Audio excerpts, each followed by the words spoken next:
हम नवरात्रि उत्सव मना रहे हैं। मैं पश्चिम बंगाल सिलीगुड़ी से बोल रहा हूँ, दार्जिलिंग के पास। हम खुशी खुशी नवरात्रि मना रहे हैं, धूमधाम से नवरात्रि मना रहे हैं। जैसे देवी दुर्गा पहली बार आई है या आखिरी बार आई है। हम लोग 9 दिनों के लिए नवरात्रि मनाते हैं। 365 दिनों के लिए क्यों नहीं मनाते? क्या 9 देवी दुर्गा जो है वो नवरात्रि में ही जीवित हो जाती हैं, उसके बाद वो कहीं छुप जाती हैं, कहीं चली जाती हैं? ऐसा कुछ नहीं है। दुर्गा देवी कालांतर से अगर है, उनका अस्तित्व है तो कालांतर से है। वो छवि में, किसी मूर्ति में वास नहीं करती है, कहीं वास करती होंगी। बस अफसोस इस बात का है कि वो दिखाई नहीं देती है।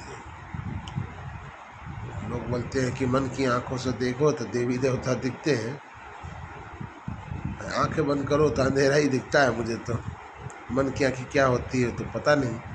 तन की आंखें हैं, उससे बाकी हर चीज़ दिखती है। पशु पक्षी, नदियाँ, पहाड़,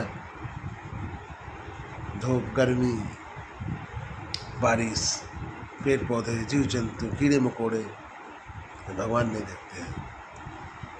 बहुत ही दुख हो रहा है, बहुत दुख के साथ कह रहा हूँ कि सोनू वांगचुक जैसे ईमानदार इंसान को, जो अपने जगह के लिए लड़ रहा है, अपनी अस्तित्व की लड़ाई लड़ रहा है, शिक्षित इंसान, देश के लिए कुछ कर गया, कुछ कर रहा है।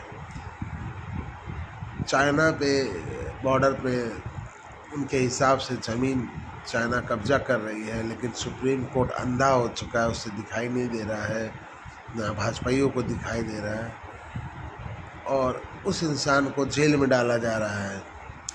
मेरे हिसाब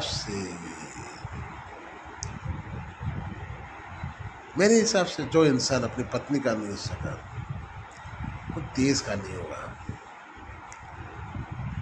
नहीं हो सकता। जो एक छोटे से रिश्तों को नहीं संभाल पाया, वो देश को कैसे संभाल सकता है यार?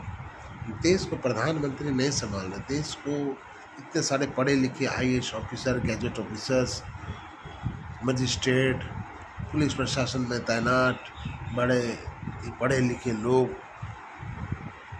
सारे मिल के देश को संभाल रहे हैं। हमको तो लगता है उसको बताते होंगे सर ऐसा कीजिए, ये आपका डिसीजन गलत हो रहा है, लेकिन वो ज़बरदस्ती थोप रहा है।